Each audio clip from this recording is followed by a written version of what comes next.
দেশে প্রথমবারের মতো ট্রেনে পরীক্ষামূলকভাবে সরাসরি স্যাটেলাইট ভিত্তিক উচ্চগতির ইন্টারনেট সেবা চালু করেছে Bangladesh satellite company limited. Eid যাত্রায় আন্তনগর ট্রেন জনসাধারণের গুরুত্বপূর্ণ স্থান, শিক্ষা প্রতিষ্ঠানে বিনামূল্যে ইন্টারনেট দেওয়ার পরিকল্পনার অংশ হিসেবে পরীক্ষামূলকভাবে এই উদ্যোগ নেওয়া হয়েছে।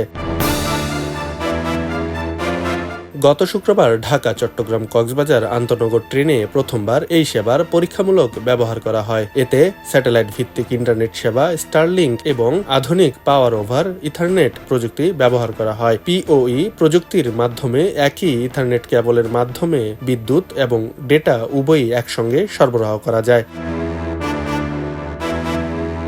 এখন থেকে যাত্রীরা কিউআর কোড স্ক্যান করে সহজেই ট্রেনের ভেতর স্টারলিংক ওয়াইফাই ইন্টারনেট ব্যবহার করতে পারবেন। প্রাথমিকভাবে 3টি ট্রেন, পর্যটক এক্সপ্রেস, উপবন এক্সপ্রেস এবং বনলতা এক্সপ্রেসের যাত্রীরা এই সুবিধা পাচ্ছেন। খুব শীঘ্রই আরও 3টি রুটে ঢাকা রাজশাহী, ঢাকা সিলেট ও ঢাকা খুলনায় এই ফ্রি ইন্টারনেট সেবা চালু করা হবে।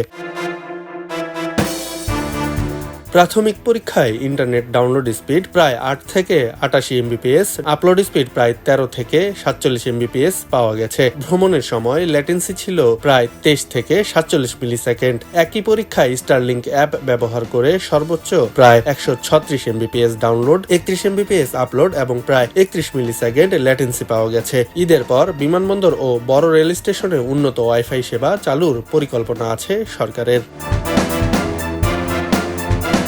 আব্দুল আল বাকি, খবরের কাগজ।